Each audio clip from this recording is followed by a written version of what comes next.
τέχνη για τουρίστες, σπασμένοι αρτίστες. Σιγά, θέλει και λίγο ραντονιά. Πώς θα εκφραστείς αν δεν εκραγείς? Χορηγούμενοι, τόσο ηλίθια χαρούμενοι. Αδειάσε τη γωνιά, σας πήραμε χαμπάρι από παλιά. Γκουστ, βγήκατε στη live και το έχετε καμάρι. Μην ξαναβγάλετε κομμάτι, κάντε μας τη χάρη. Ούτε εκθέση, ούτε και προοπτική.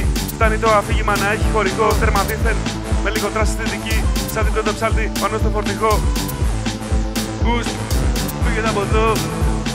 Τράκα του ονές, έχουμε πάθει δηματοποίηση. Έχουμε κλειστεί στο κλουβί που λέγεται γη. Εξασκώντας τη δυσκολότερη τέχνη από όλες που είναι η επιβίωση. Ξέρεις τώρα, δεν αλλάζει κάτι. Τώρα ξέρεις, αν είσαι καλλιτέχνης, είναι ντροπή να μην αλλάζει κάτι. Είσαι ο καλλιτέχνης που δεν αλλάζει κάτι, δηλαδή, και αυτό είναι ντροπή.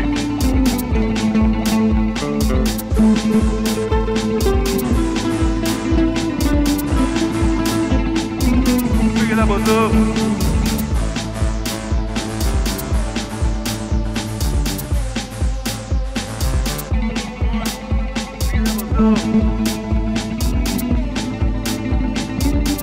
Ιδρύματα κάνουν ξεπλήματα, γύρισε το σπίτι σου, σε τρέχουνε στα τμήματα. Τι θα γίνει, διαχειρίζεται το κίνημα.